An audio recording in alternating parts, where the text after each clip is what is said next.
कैसे हैं आप लोग? उम्मीद करते हैं सभी स्वस्थ होंगे, खुश होंगे और अपनी पठन पाठन कर रहे होंगे। नहीं तो आइए जेएल संस्या मिशन के यूट्यूब चैनल में आप सभी का स्वागत है नए यूनिट नए चैप्टर के साथ। आज हम लोग प्रारंभ करने जा रहे हैं क्लास 12 के मॉडर्न फिजिक्स को। मॉडर्न फिजिक्स के अंतर्गत एनसीईआरटी के अनुसार 3 चैप्टर आते हैं। कौन कौन से चैप्टर? तो किसके अनुसार? NCERT part second chapter 11, chapter 12 और चैप्टर 13। ये पार्ट सेकेंड में आते हैं। पहला जो है वो dual nature of matter and radiation. दूसरा चैप्टर जो आता है वो 12 चैप्टर का दूसरा नंबर जो है ये आते हैं एटम्स। और तीसरा जो आता है वो होता है न्यूक्लियर। क्या होते हैं? न्यूक्लियर। इन तीनों चैप्टर में आज हम लोग प्रारंभ करेंगे डुअल नेचर ऑफ रेडिएशन। तो आप फटाक से हेडिंग दे दें डुअल नेचर ऑफ रेडिएशन और आगे बढ़ते हैं। तो आइए पहला चैप्टर हम लोग हेडिंग दें। पहला चैप्टर आज के लेक्चर का पहला चैप्टर मॉडर्न फिजिक्स का पहला चैप्टर एनसीईआरटी के अनुसार chapter 11 dual nature of matter and radiation. विकिरण की या पदार्थ की दैत्य प्रकृति और विकिरण या विकिरण तथा पदार्थ की दैत्य प्रकृति। इसके अंतर्गत सबसे पहले जो हम लोग को पढ़ना पड़ता है आज इनको हम लोग कर लेते हैं 01। लेक्चर फर्स्ट होने वाला है तो अब लेक्चर नहीं 01 करके हम लोग लिखा करेंगे। ठीक, 01 है ये डुअल नेचर ऑफ मैटर। आज इसमें हम लोग देखेंगे किसको? फोटॉन्स। एक नई टर्म आई है फोटॉन्स। वैसे क्लास 11th में भी हल्की फुल्की इसकी जानकारी मिली होगी फोटॉन्स। तो सबसे पहले ये हम जानना चाहेंगे कि फोटॉन्स क्या है। सबसे पहले ये जानना चाहेंगे कि फोटॉन्स क्या है। तो सबसे पहले कहते हैं एनर्जी का वह टीनी पैकेट जो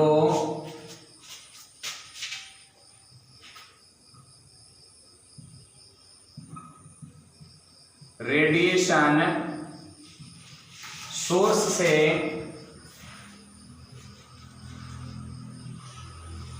निकलकर सीधी रेखा में प्रकाश की चाल से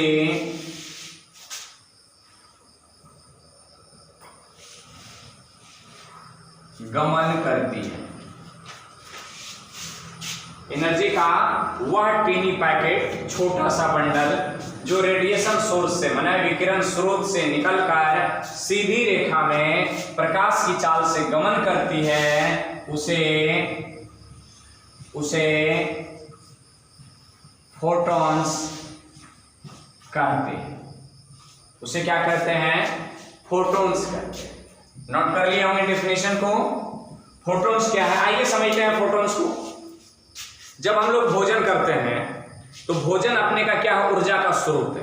ऊर्जा का क्या है? स्रोत है। तो क्या लगातार भोजन अपने अंदर जाती है? नहीं, उसको छोटे छोटे पैकेट के रूप में, जिसको हम लोग कौर कहते हैं, नहीं कौर, छोटे छोटे पैकेट के रूप में उसको अंदर करते हैं। ठीक उसी प्रकार जब एनर्जी प्लेट रूपी स्रोत से निकले हम तक पहुंचे तो किसके रूप में? छोटे छोटे कौर के रूप में। वही कहता है कि एनर्जी का वह टीनी पैकेट जो रेडिएशन सोर्स से निकलकर सीधी रेखा में प्रकाश की चाल से गमन करती है उसे क्या कहते हैं? जब सूर्य से कोई विकिरण चलती है तो वो अपने साथ एनर्जी लाते हैं, पर उनका एनर्जी जो होता है वो कंटिन्यूअस लगातार वहां से नहीं आती है। वो छोटे छोटे बंडल के रूप में आते हैं, पैकेट के रूप में आते हैं। उसी एनर्जी के इस पैकेट को हम क्या कहते हैं? फोटॉन्स कहते हैं। क्लियर? तो आइए इनके हम लोग कुछ गुण को जानते हैं। क्या जानते हैं? कुछ गुण को जानते हैं। नोट कर लिए होंगे, नहीं किए हैं तो नोट कीजिए।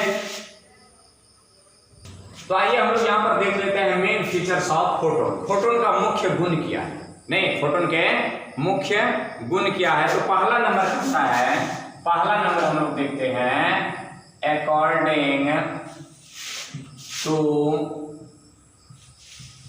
Planks quantum theory. किसके अनुसार, प्लैंक्स के क्वांटम थ्योरी के अनुसार। किसके अनुसार, प्लैंक्स के क्वांटम थ्योरी कहता है कि प्लैंक्स का क्वांटम थ्योरी कहता है रेडिएशन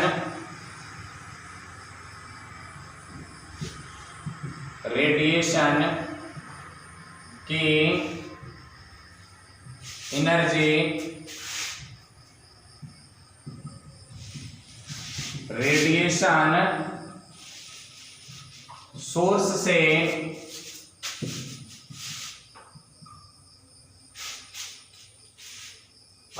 उल्टा हो गया, ठीक से लिखते हैं फिर से इसको।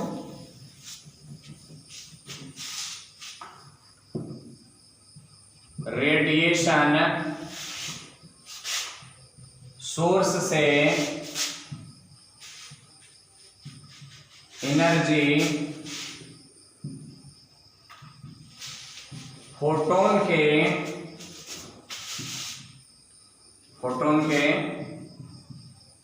रूप में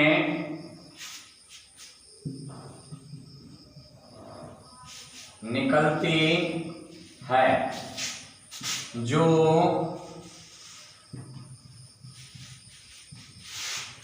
सीधी रेखा में रेडिएशन के, जिस रेडिएशन सोर्स से निकले हैं, रेडिएशन के चाल से गमन करती है। क्या कहता है कि रेडिएशन सोर्स से एनर्जी, रेडिएशन सोर्स से एनर्जी माने किसकी एनर्जी, रेडिएशन की एनर्जी किसके रूप में, फोटोन के रूप में निकलती है, जो सीधी रेखा में रेडिएशन के चाल से गमन करती है। पहला गुण यही कहलाता है, किसके अनुसार, प्लैंक्स क्वांटम थ्योरी के अनुसार। दूसरा कहता है एनर्जी ऑफ फोटोन। तो एनर्जी ऑफ फोटोन को यदि हम E मान लें, क्या मान लें, E मान लें, तो ये बताता है कि E बराबर जो होता है h न्यू, E बराबर h न्यू, E बराबर h न्यू। नोट करें फटाक से, चलिए इनको नोट कर लिए होंगे, इनको और आगे बढ़ाते हैं बेटा। देखो दूसरे नंबर को और आगे बढ़ाते हैं।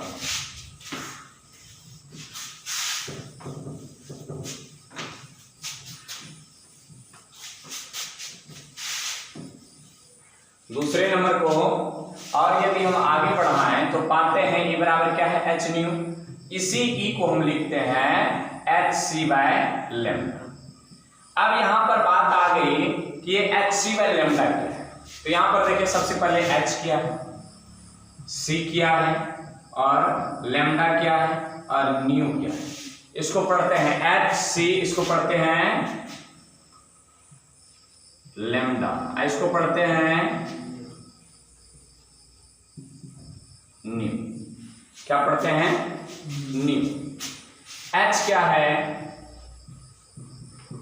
Planck's constant. इसकी वैल्यू होती है 6.66 कहिए, 67 होता है, बहुत बढ़ता है, इंटू 10⁻34 जूल सेकेंड। C क्या है, स्पीड ऑफ लाइट या रेडिएशन या इलेक्ट्रोमैग्नेटिक वेव। क्या लिख लें यहां पर, इलेक्ट्रोमैग्नेटिक वेव। और इलेक्ट्रोमैग्नेटिक वेव की जो स्पीड होती है वो होती है 3 × 10⁸ मीटर पर सेकेंड। ठीक, ये लैम्डा क्या है, तो इसको कहते हैं हम लोग wavelength, wavelength of radiation, wavelength of radiation, wavelength of radiation. इसको क्या कहते हैं, frequency of radiation, frequency of radiation. तो हम लोग किसी भी फोटोन की एनर्जी, किसी भी फोटोन की energy E equal to H nu से निकालते हैं या E equal to H C by lambda से निकालते हैं। ये प्लांक्स क्वांटम थ्योरी कहता है। कौन कहता है, ये प्लांक्स क्वांटम थ्योरी। ये क्या क्या वैल्यू है इनके, इनको आप फटाक से नोट करें, ना हेड देते हैं तीसरा नंबर का गुण। तो चलिए इनको नोट कर लिए हैं, इनको इरेज करते हैं और नंबर लेते हैं तीसरा। तीसरा गुण क्या करता है, क्या करता है, ये साथ साथ चलेंगे, फटाफट इसको नोट तैयार करते जाएंगे, 3-4 बार पढ़ लेंगे नोट को। नोट को जब पढ़ लेंगे तो फिर सो पढ़ लेंगे सो पढ़ लेंगे। आइए देखते हैं फीचर नंबर 3। फीचर नंबर 3 कहता है फोटोन का फ्रीक्वेंसी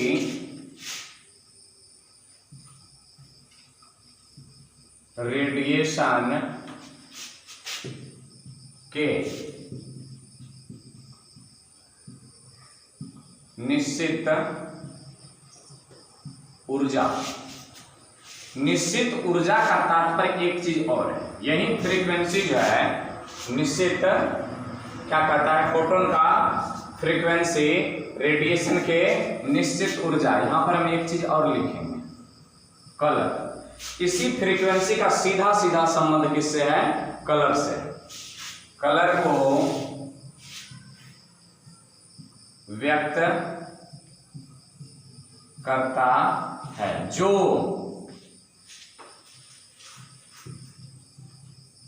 किसी भी माध्यम, बोले तो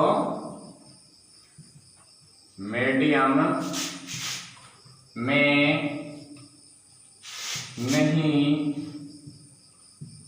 बदलता है।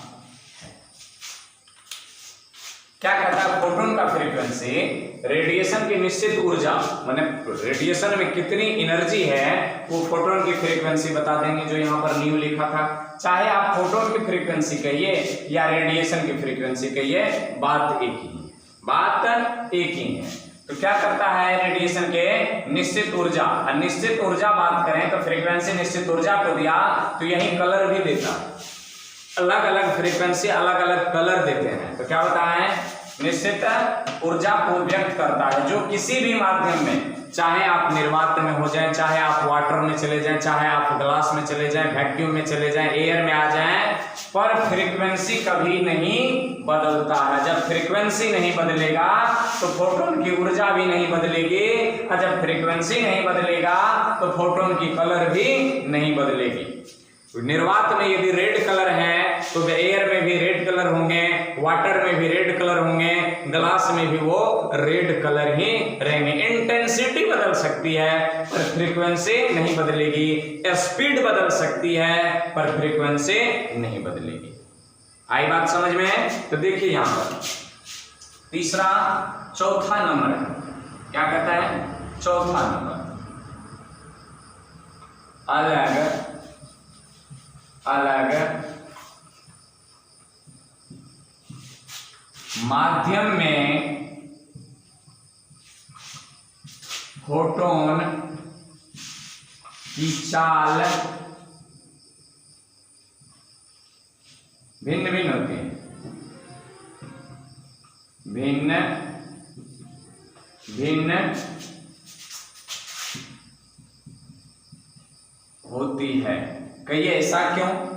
क्योंकि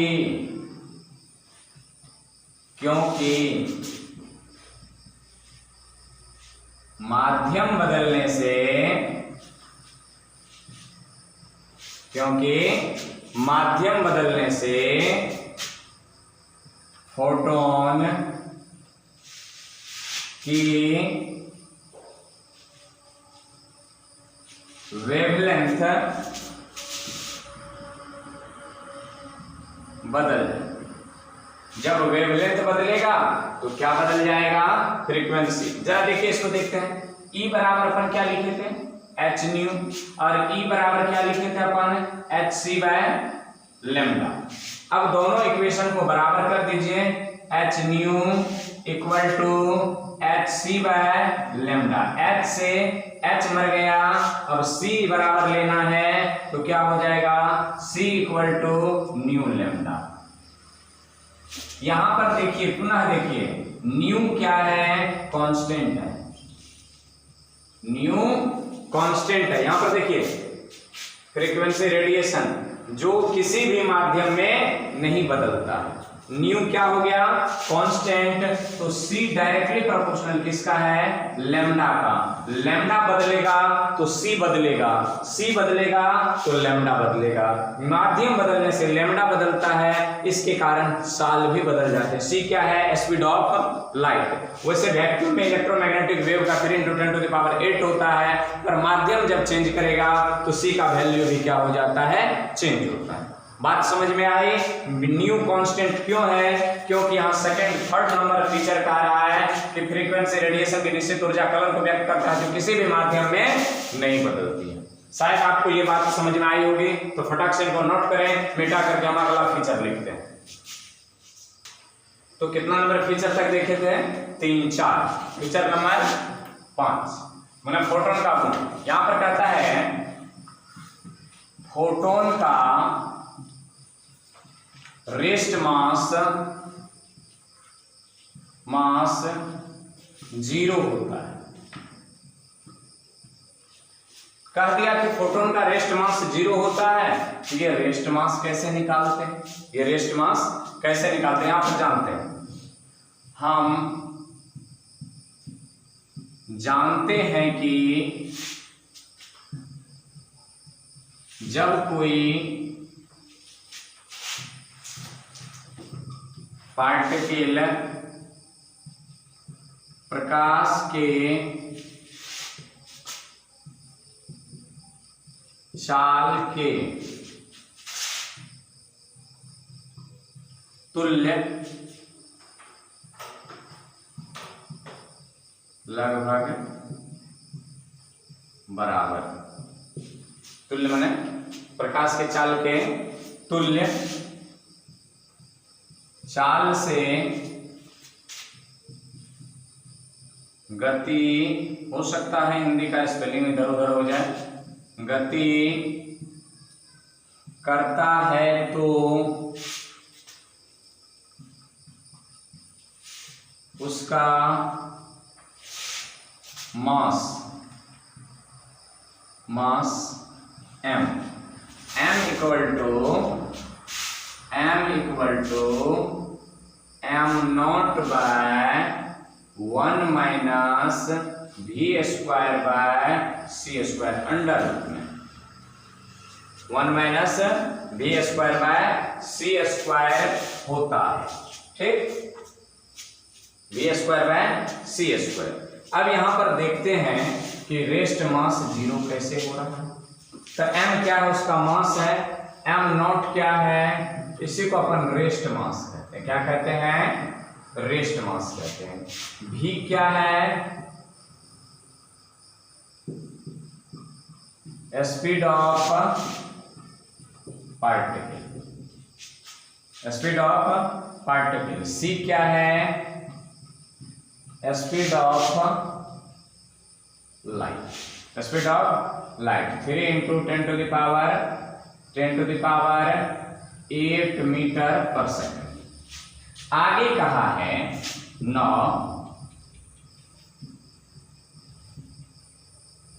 फोटोन का स्पीड लाइट के स्पीड के बराबर होता है। पहले भी पढ़ चुके हैं फोटोन के डिफिनेशन में भी कि प्रकाश के चाल से क्या करता है, गति करता है। तो यहाँ पर क्या हो जाना है, m equal to m nought by under root 1 minus, अब v को क्या करते हैं, होता है, तो मैंने v इक्वल टू c, तो c स्क्वायर बटा c स्क्वायर, कट करके क्या हो जाना है इसको 1 माइनस 1 इक्वल टू 0, तो m इक्वल टू, तो m नॉट इक्वल टू क्या हो जाएंगे, m nought equal to, space की कमी होने की वजह से पहले आप यहां तक छापिए, इसको इरेज करते हैं फटाक से। ये मास के ये क्या कहते हैं, रेडिएशन के मास का फॉर्मूला है, ये रेस्ट मास ये है पार्टिकल के। यहां से इसको हम आगे बढ़ाएंगे, इधर इरेज करते हैं, इधर क्या करेंगे, इसको इरेज करेंगे। इसको आप नोट कर लेंगे, इलेक्ट्रोमैग्नेटिक वेव में इसकी प्रमाण आपको मिल जाएगी, जिसमें इलेक्ट्रोमैग्नेटिक वेव में इसकी प्रमाण मिल जाएगी। तो आइए देखते हैं आगे क्या कहता है। तो यहाँ पर m नॉट इक्वल टू क्या हो जाएंगे, वहां से आगे बढ़ाते हैं, यहां से आगे बढ़ाते हैं, तो m नॉट इक्वल टू क्या हो जाना है, m under root 1 minus c square by c square. क्यों, क्योंकि फोटोन का स्पीड लाइट के स्पीड के बराबर होता है, ये पहले भी डेफिनेशन में हम लोग जान चुके हैं। तो अब क्या हो जाना है, m नॉट इक्वल टू 0। इसका क्या अर्थ होता है, इट मीन्स फोटोन रेस्ट, बोले तो विराम में नहीं रहता है, फोटोन विराम में नहीं रहता। इसका मतलब ये होता है m nought equal to 0, rest mass equal to 0। इसका मतलब हुआ कि फोटोन विराम में नहीं रहता है। जब विराम में नहीं रहता है तब इसका क्या लगा सकते हैं, इसका टोटल मास का equivalence energy, mass energy equivalence. Einstein के फॉर्मूला आप याद कीजिए, E बराबर mc स्क्वायर, और हम क्या जानते हैं, E बराबर h न्यू। E बराबर क्या जानते हैं, h न्यू। यहां से दोनों को क्या करें, बराबर करें, तो mc square equal to h nu, तो m equal to h nu बटा c स्क्वायर। ये फोटोन का मास हो जाएगा, ये क्या हो जाएगा, फोटोन का मास। m क्या है, इधर भी नोट कर लिए होंगे, तो चलिए यहां पर m क्या होगा, m equal to mass of photon. तो हम लोग इस फॉर्मूला का उपयोग करते हुए, इस फॉर्मूला का हर जगह प्रयोग नहीं कर सकते हैं। यदि उसका चाल प्रकाश के चाल के आसपास है तब वही इस फॉर्मूला का उपयोग करेंगे, अन्यथा ये फॉर्मूला हम लोग नहीं लगाएंगे। अब आपके पास 1 किलो गेहूं है और उसमें E बराबर mc स्क्वायर से उसका एनर्जी ज्ञात नहीं कर सकते। उसकी चाल कितनी होनी चाहिए, प्रकाश के चाल के आसपास होनी चाहिए, पार्टिकल रेस्ट में नहीं होनी चाहिए। इस प्रकार m equal to h nu by c square. Nu h पुराना मीनिंग ही है, बदला नहीं है, तो m क्या हो गया, मास ऑफ फोटोन। यहाँ 9 के बाद, तो फटाक से इनको नोट करें, अगला फीचर को देखते हैं। तो यहाँ पर गौर से देखें, m नॉट और m ये दोनों अलग अलग है। ये मास ऑफ फोटोन है, ये फोटोन का रेस्ट मास है। इस ये 0 होने का मतलब है कि फोटोन रेस्ट में, माने विराम में, यहाँ छूट गया था, रेस्ट माने विराम में नहीं रहता। क्लियर। चलिए आइए देखते हैं इसके अगले प्रॉपर्टीज को, मिटा दें इनको। अगला प्रॉपर्टीज,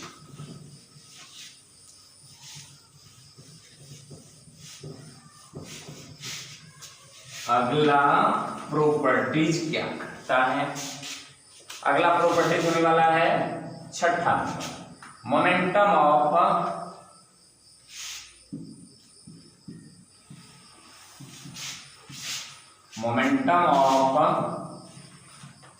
फोटोन। फोटोन का संवेग देखते हैं। फोटोन का संवेग वेग। अब हमारे पास दो फार्मूला आ गया, फोटोन पर दोनों फार्मूला लागू है। E बराबर hc बाय लैम्डा, नहीं एच वी नो किसका, प्लांक्स। E बराबर mc स्क्वायर किससे, आइंस्टीन। ये किसका फॉर्मूला, आइंस्टीन। क्या आइंस्टीन का फॉर्मूला फोटोन पर लागू होता है, तो कहेंगे हाँ क्यों लागू होता है, क्योंकि इसका रेस्ट मास 0 और चाल प्रकाश के चाल के आसपास। ये सभी अपने मीनिंग के साथ। अब यहां से क्या लिख सकते हैं हम, mc square equal to hc by lambda.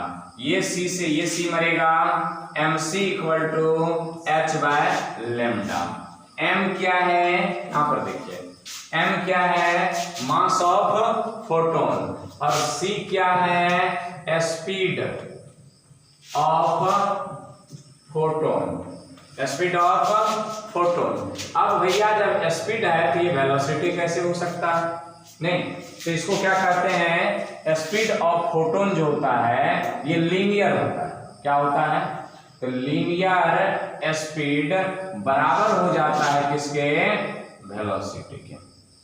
तो ये c आपस में क्या है, speed oblique velocity of light, या स्पीड या वेलोसिटी ऑफ लाइट या फोटोन, या कटता नहीं है, रेडिएशन, या रेडिएशन।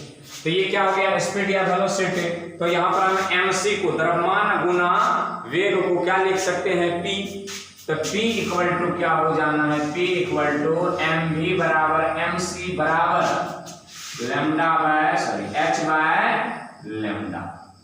ये है, ये है, ये है, ये है, ये है, ये है, ये है फोटोन का मोमेंटम, फोटोन का मोमेंटम। यहां पर क्या कर लें, p वेक्टर, फोटोन का मोमेंटम। फटाक से नोट करें इनको,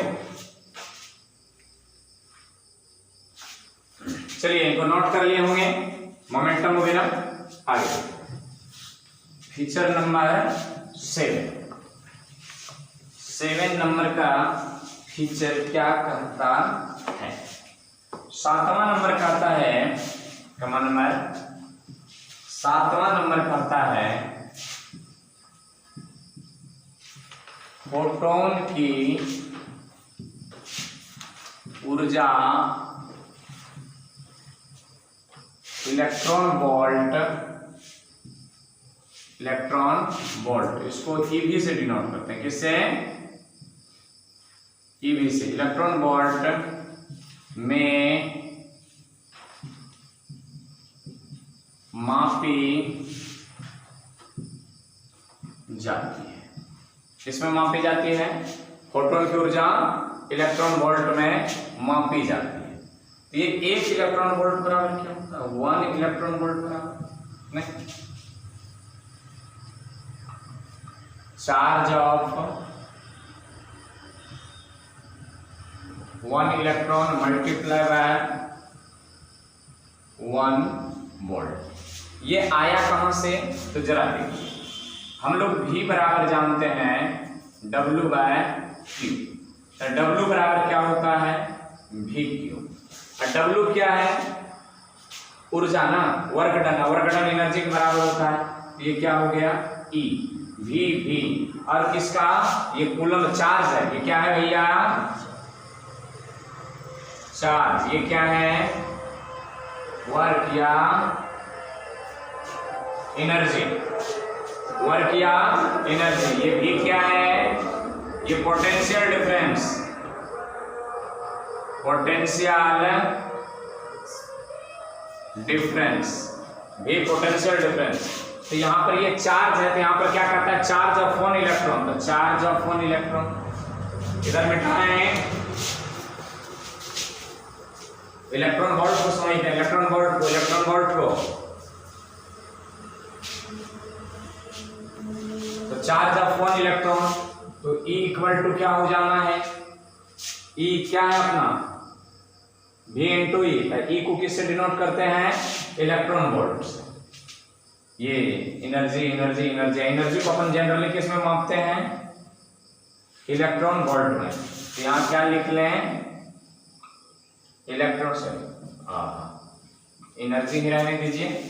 तो एनर्जी को अपन क्या कह सकते हैं यहाँ पर, E मने E और वोल्ट मने वोल्ट। तो कहता है चार्ज ऑफ वन इलेक्ट्रॉन, तो E इक्वल टू क्या हो जाएगा, charge of one electron equal to क्या हो जाना है, यहाँ लिखे छोटा छोटा लिखें, E इक्वल टू EB। तो charge of one electron 1.6 into 10 to the power -19 coulomb, -19 coulomb गुना COUL कूलम गुना पोटेंशियल डिफरेंस कितना वोल्ट, 1 वोल्ट। तो E इक्वल टू क्या हो गया, electron volt, electron volt equal to 1.6 गुना कूलम इंटू वोल्ट जूल, 10 के पावर -19 जूल। तो 1 इलेक्ट्रॉन वोल्ट बराबर कितना होता है, 1.6 गुना 10 के पावर -19 जूल। याद रखेंगे इसको, 1 गुना 10 के पावर -19 जूल, नोट करें इनको। तो इसको सदा याद रखें, आपसे पूछ सकता है कि इलेक्ट्रॉन वोल्ट किसका मात्रक है, इलेक्ट्रॉन वोल्ट यहां पर लिखेंगे यह ऊर्जा का मात्रक है। कौन सी मात्रक, नहीं स्मॉल यूनिट, ऊर्जा का स्मॉल यूनिट क्या होता है, इलेक्ट्रॉन वोल्ट। ठीक, उसको भी नोट कर लें। आगे बढ़ते हैं, कौन नंबर गुण होने वाला है, कौन नंबर गुण नंबर आगे जो चलेगा वो होना है शायद 8। कौन नंबर 8वां नंबर। कहता क्या है, photon, photon photon electrically neutral होता है। माने क्या, फोटोन पर कोई आवेश माने चार्ज नहीं होता है। जब ये चार्ज नहीं होता है तो अगला गुण बन जाएगा अपने आप क्या, यह विद्युत क्षेत्र तथा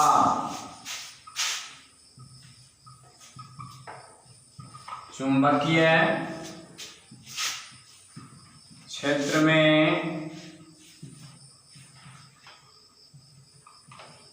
विक्षेपित नहीं होता है।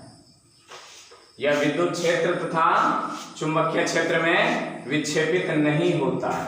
ये कुछ शो करता होगा ना, नहीं, तो यहां पर देखिए ये लाइट का फेनोमेना शो करता है। किसका फेनोमेना, लाइट का फेनोमेना।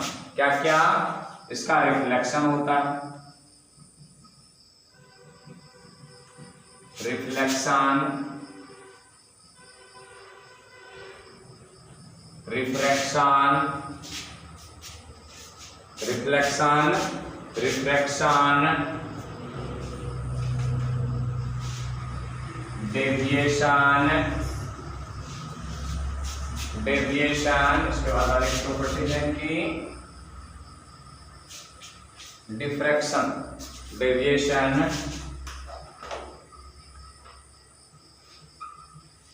डिफ्रैक्शन गुण प्रकट करता है। कौन सा गुण प्रकट करता है, ये रिफ्लेक्शन, रिफ्रैक्शन, डेविएशन, डिफ्रैक्शन इत्यादि गुण ये प्रकट करता है। फोटोन की ये सब होती है। पर फोटोन विद्युत क्षेत्र और चुंबकीय क्षेत्र में विक्षेपित नहीं होता। क्यों नहीं होता है? क्योंकि फोटोन पर कोई चार्ज होता ही नहीं है। फटाक से इनको नोट कर लें, फटाक से।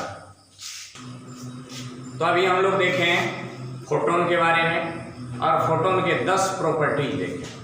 आइए इसके बाद कुछ छोटी मोटी हेडिंग है, उसके अंतर्गत जो पढ़ना होता है उसको हम देख लेते हैं, फिर हम लोग बड़े हेडिंग की ओर बढ़ेंगे। कहता है, अगला हेडिंग दे देंगे, free electrons in metals. Free electrons in metal, Hindi क्या होता है? धातु में मुक्त इलेक्ट्रॉन्स। धातु में मुक्त इलेक्ट्रॉन्स। तो धातु के मुक्त इलेक्ट्रॉन्स कहते किसको? तो सबको ही जानते हैं कि धातु यदि है वो मेटल है तो उनके एटम है, एटम है तो उनके ऑर्बिट है, कक्षा है। कक्षा दो प्रकार के होते हैं, एक कोर ऑर्बिट होते हैं, एक वैलेंस ऑर्बिट होते हैं। तो वैलेंस ऑर्बिट में इलेक्ट्रॉन जो होता है उसको हम आउटर मोस्ट ऑर्बिट भी कहते हैं, नहीं तो वहीं आउटर मोस्ट ऑर्बिट जो होता है वो सरफेस के साथ लूजली बॉन्डेड रहता है। क्या रहता है? लूजली बॉन्डेड रहता है। सरफेस में स्वतंत्र रूप से घूम तो सकता है लेकिन सरफेस को छोड़ नहीं सकता। इनके पीछे भी बहुत बड़ा रीजन है। तो देख लेते हैं यही में स्वतंत्र या मुक्त इलेक्ट्रॉन को क्या कहते हैं? मेटल्स के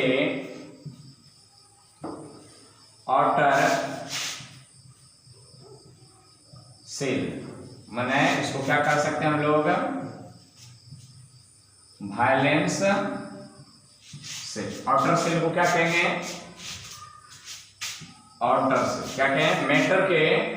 मेटल्स के आउटर सेल माने वैलेंस सेल में इलेक्ट्रॉन्स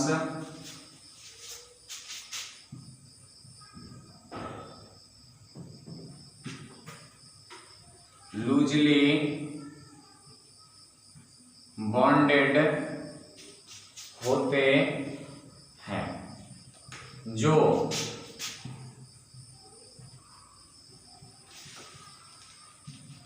आउटर सेल में बाहर भाग मेटल सरफेस के अंदर फ्रीली मूव करते हैं, परंतु सरफेस से बाहर नहीं निकलते हैं।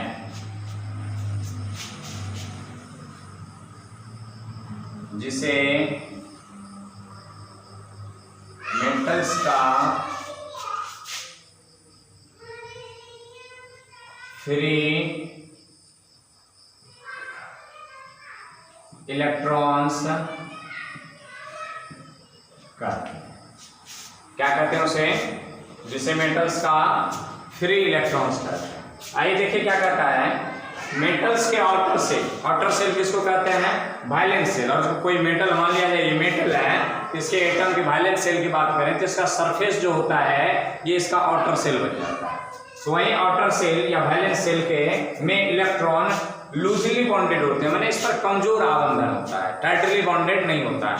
मीन्स इसकी बॉन्ड एनर्जी जो होती है वो कम होती है, बॉन्ड एनर्जी कम होती है, पर इतनी भी कम नहीं होती है कि मेटल सरफेस के अंदर तो ये मूव कर सकता है परंतु सरफेस से बाहर नहीं निकल सकता। इसके बहुत बड़ा रीजन है। क्या रीजन है वो देखते हैं। जिसे हम लोग मेटल का क्या कहते हैं? फ्री इलेक्ट्रॉन कहते हैं। फटाक से इनको नोट कर लीजिए, फिर रीजन को देखते हैं। यहाँ पर देखिए, इनके रीजन को हम यहाँ लिखते हैं। कहता क्या है नहीं फ्री इलेक्ट्रॉन के बारे में, ये बाहर क्यों नहीं निकलता? तो देखिए, सरफेस में इलेक्ट्रॉन्स का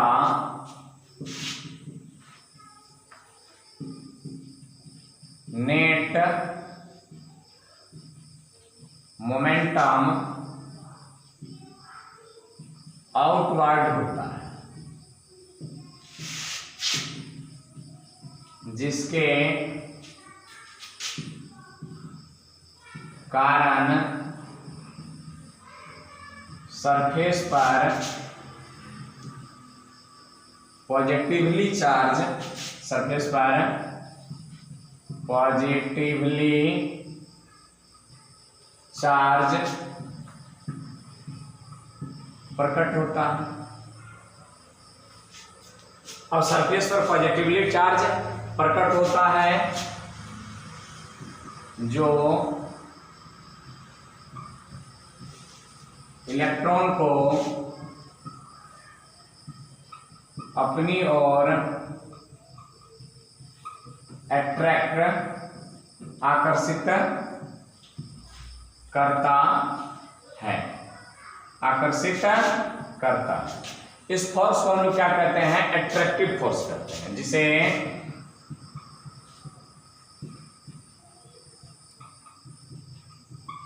अट्रैक्टिव फोर्स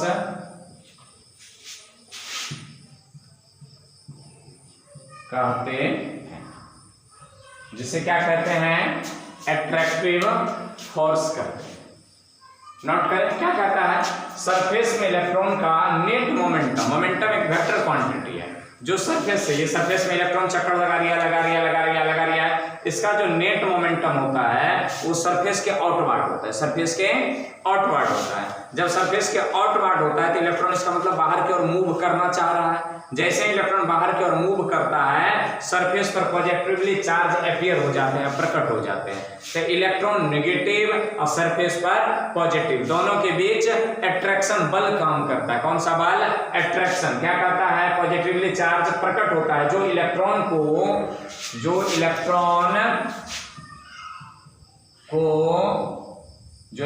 को अपनी ओर अट्रैक्ट करता है, आकर्षित करता है, जिसे अट्रैक्टिव फोर्स कहते हैं, जिसे अट्रैक्टिव फोर्स कहते हैं। नोट करें, एक लाइन और लिखना है इसमें, प्रोडक्ट्स नोट करें। अब क्या देखें कि वो इलेक्ट्रॉन को अट्रैक्ट करता है। आगे कहता है अट्रैक्टिव फोर्स के विरुद्ध एनर्जी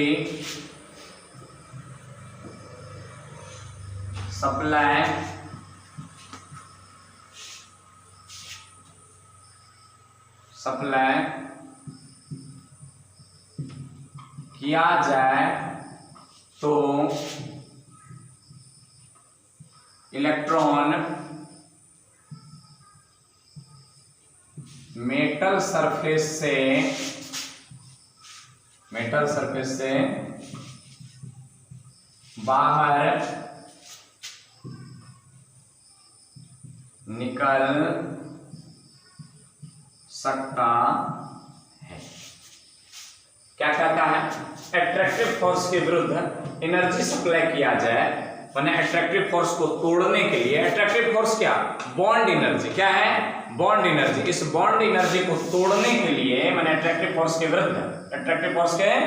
विरुद्ध एनर्जी सप्लाई किया जाए, आपूर्ति किया जाए, तो इलेक्ट्रॉन मेटल सरफेस से बाहर निकल सकता है। नहीं, यहां पर आता है एक चीज, यहां पर फिर एक हेडिंग देंगे हम लोग, वर्क फंक्शन। वर्क फंक्शन या इसी को हम लोग थ्रेशोल्ड एनर्जी। इसी लाइन को पकड़ेंगे। किस लाइन को? इसी लाइन को पकड़ेंगे और इस वर्क फंक्शन या थ्रेशोल्ड एनर्जी को अपना डिफाइन करेंगे। इसको प्रायः W नॉट से सूचित कर लेते हैं। किससे? W नॉट से। W नॉट से क्या कहता है वर्क फंक्शन या थ्रेशोल्ड एनर्जी? कहता है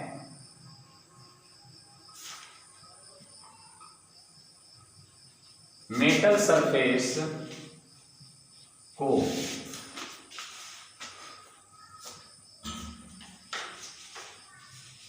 अट्रैक्टिव फोर्स के विरुद्ध दिया गया वह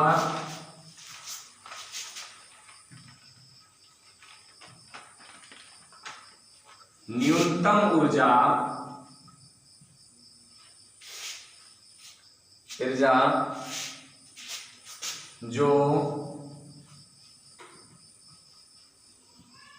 जो इलेक्ट्रॉन को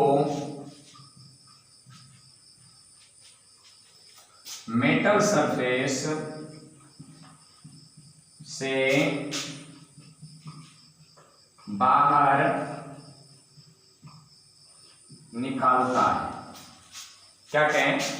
मेटल सरफेस को अट्रैक्टिव फोर्स के विरुद्ध दिया गया वह न्यूनतम ऊर्जा जो इलेक्ट्रॉन को मेटल सरफेस से बाहर निकालता है या बाहर निकालने का कार्य करता है, बाहर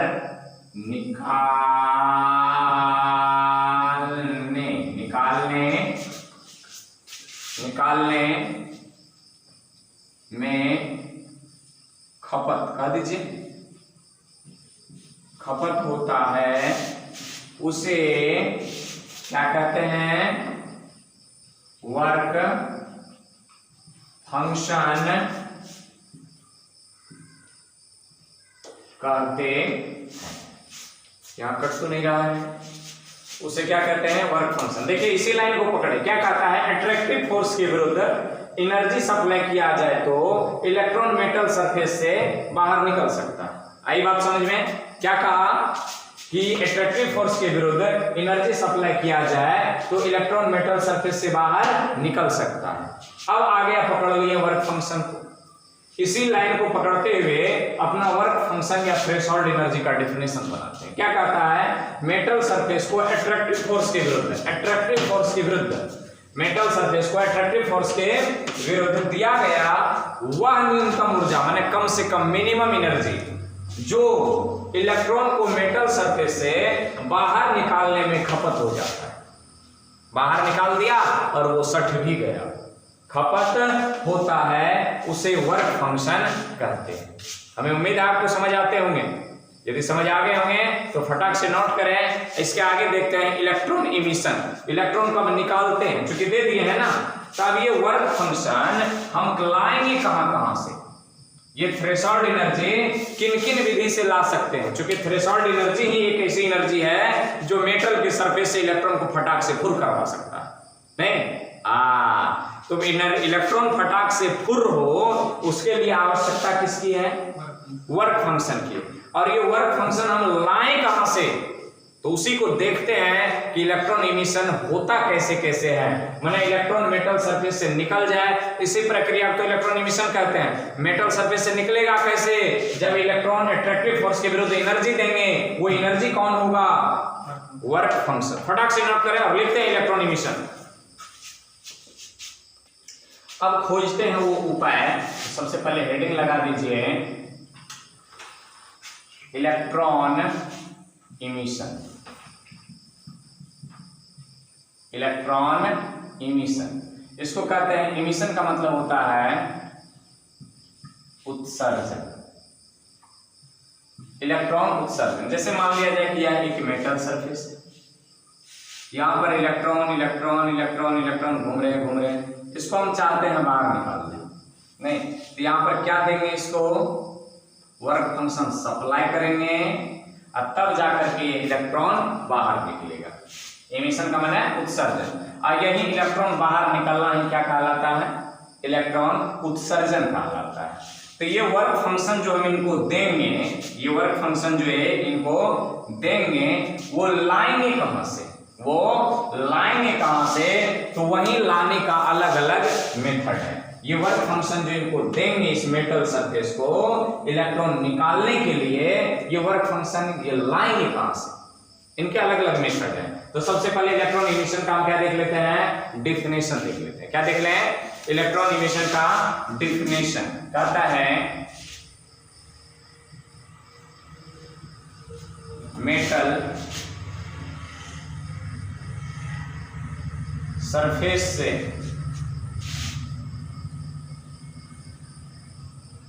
इलेक्ट्रॉन्स बाहर निकालने की घटना को, देखिए क्या कहता है, मेटल सरफेस से इलेक्ट्रॉन बाहर निकालने की घटना को क्या कहते हैं, इलेक्ट्रॉन इमिशन कहते हैं।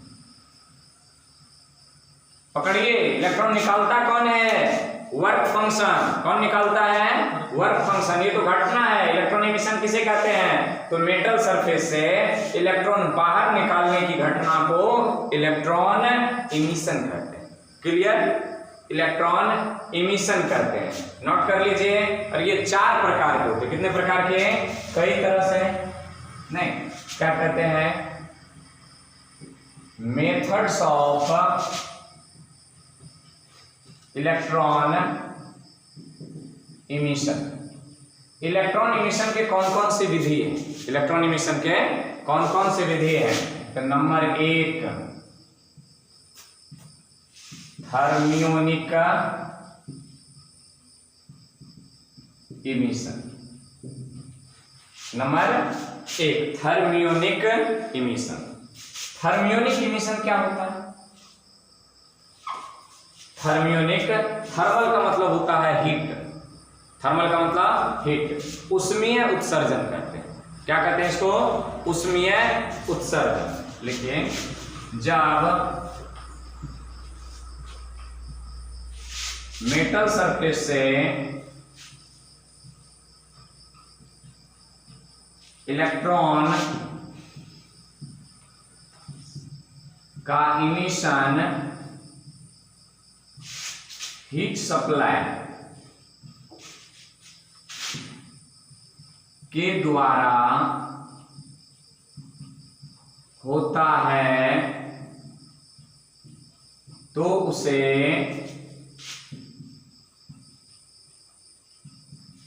थर्मियोनिक इमिशन कहते हैं। किसके द्वारा, हीट सप्लाई के द्वारा, उष्मा आपूर्ति के द्वारा नहीं। इस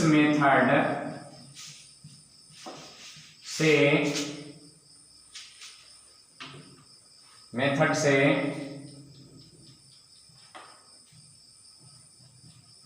इमिटेड माने उत्सर्जित इलेक्ट्रॉन्स को थर्मो इलेक्ट्रॉन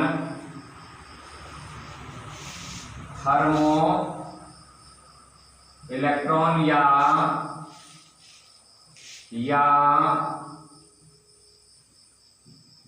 थर्मियोन्स कहते हैं। क्या कहते हैं, क्या कहा कि जब मेटल सरफेस से, यहां छूट गया, जब मेटल सरफेस से इलेक्ट्रॉन का इमिशन हीट सप्लाई के द्वारा होता है, तो उसे थर्मियोनिक इमिशन कहते हैं। तब उसे थर्मियोनिक इमिशन कहते हैं। इस मेथड से इमिटेड इलेक्ट्रॉन को, जो इलेक्ट्रॉन बाहर निकल गया है, उस इलेक्ट्रॉन को थर्मो इलेक्ट्रॉन या थर्मियोन्स कहते हैं। फटाक से नोट करेंगे, फटाक से। तो पहला मेथड क्या देखें, थर्मियोनिक इमिशन, थर्मल माने हीट सप्लाई से। दूसरा मेथड देखते हैं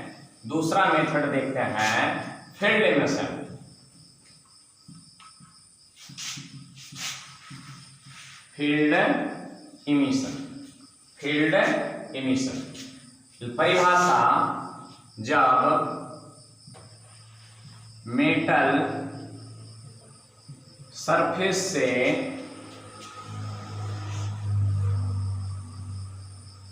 इलेक्ट्रॉन का इमिशन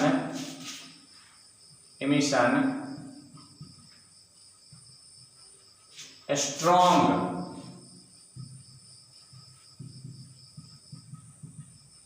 इलेक्ट्रिक फील्ड सप्लाई के द्वारा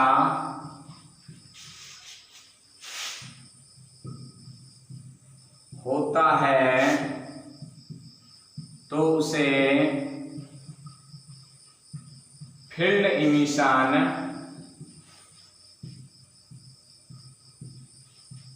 कहते हैं। ये स्ट्रॉन्ग इलेक्ट्रिक फील्ड की वैल्यू कितना होती है? ई वेक्टर बराबर लगभग होनी चाहिए 10⁸ वोल्ट पर मीटर। तब जाकर के क्या कर देगा, ये इलेक्ट्रॉन को मेटल सरफेस से बाहर निकाल देगा। आई बात समझ में? इस तरफ छाप लिए होंगे, मिटाएं। चलिए दूसरा नंबर, अब इधर होगा तीसरा नंबर।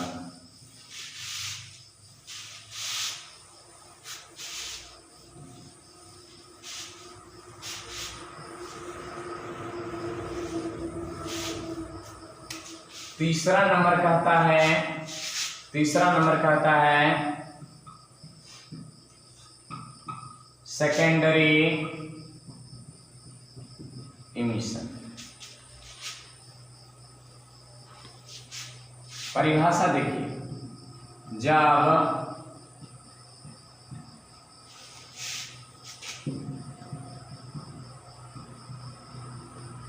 मेटल सरफेस से इलेक्ट्रॉन का इमिशन तीव्र वेग वाली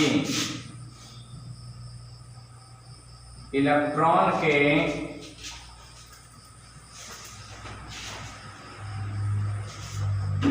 टकराने से होता है तो उसे सेकेंडरी इमिशन कहते हैं। क्या कहते हैं उसे? सेकेंडरी इमिशन कहते हैं। अब क्या कहता है कि एक मेटल सरफेस है, यहां पर मान लेते हैं एक मेटल सरफेस है, इसमें इलेक्ट्रॉन है, ये इलेक्ट्रॉन है। अब इस इलेक्ट्रॉन को निकाल लेंगे किसी दूसरे इलेक्ट्रॉन से, तो हाँ किसी दूसरे इलेक्ट्रॉन से। वो इलेक्ट्रॉन क्या होनी चाहिए? तीव्र वेग वाले इलेक्ट्रॉन जो होते हैं, वेलोसिटी ज्यादा होता है। वेलोसिटी जब ज्यादा होता है तो उसके पास काइनेटिक एनर्जी बहुत ज्यादा होते हैं। काइनेटिक एनर्जी के साथ आया और इस मेटल सरफेस से टकराया, पकड़ा गया। जैसे ही धड़ाम से टकराया, अपना टोटल काइनेटिक एनर्जी वो इलेक्ट्रॉन, तीव्र वेग वाली इलेक्ट्रॉन किसको दे दिया? मेटल सरफेस को। मेटल सरफेस में उपस्थित ये फ्री इलेक्ट्रॉन उस ऊर्जा को ग्रहण किया और यहां से फटाक से हो गया। तो इस प्रकार के इमिशन को हम लोग सेकेंडरी इमिशन कहते हैं।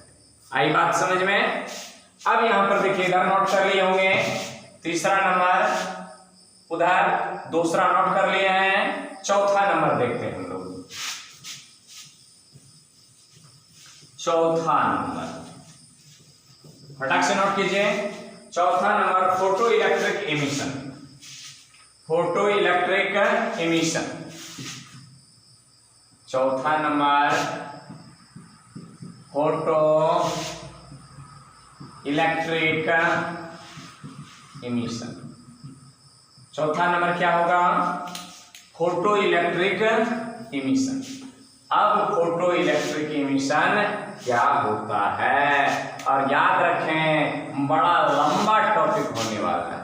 क्या होने वाला है?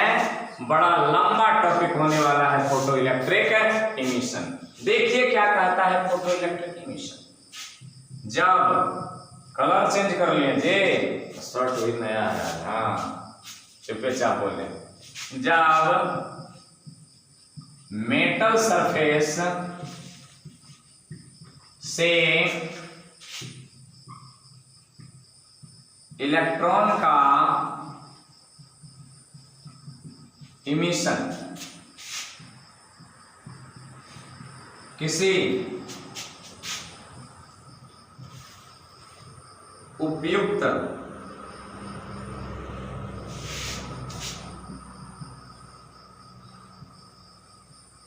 फ्रीक्वेंसी वाली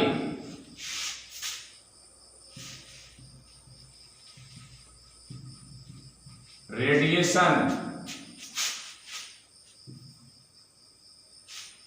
जब मेटल सरफेस से इलेक्ट्रॉन का एमिशन किसी उपयुक्त फ्रीक्वेंसी वाले रेडिएशन के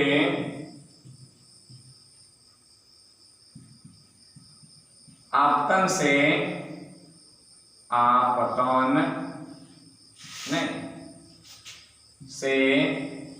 आया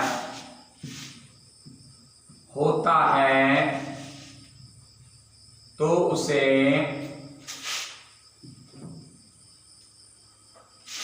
फोटो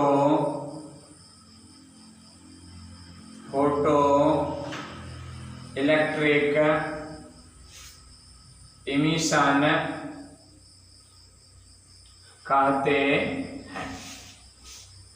क्या?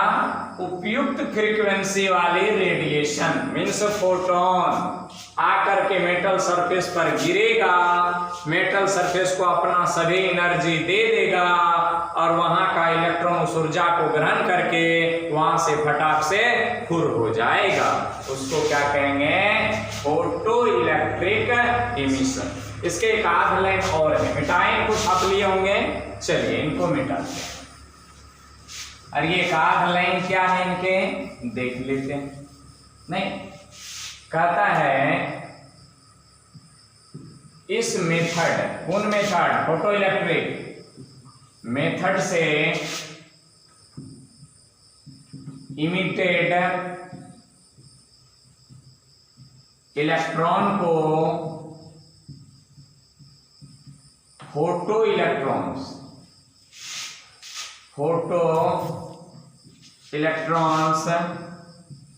कहते हैं। जब फोटो इलेक्ट्रॉन का एमिशन फोटो इलेक्ट्रिक एमिशन के द्वारा हो तो उस इमिटेड इलेक्ट्रॉन को, उत्सर्जित इलेक्ट्रॉन को फोटो इलेक्ट्रॉन्स कहते हैं। फटाक से नोट करें, फटाक से। तो ये हुआ फोटो इलेक्ट्रिक एमिशन। आज क्या क्या कवर किए? फोटोन किसे कहते हैं? नहीं, dual nature of radiation modern physics का फर्स्ट चैप्टर एनसीईआरटी के अनुसार 11th chapter class 12 NCERT part 2 में आज हम लोग क्या क्या कवर किए? फोटोन क्या होता है, फोटोन की प्रकृति क्या होती है, गुण जिसमें 10 लक्षण को देखें।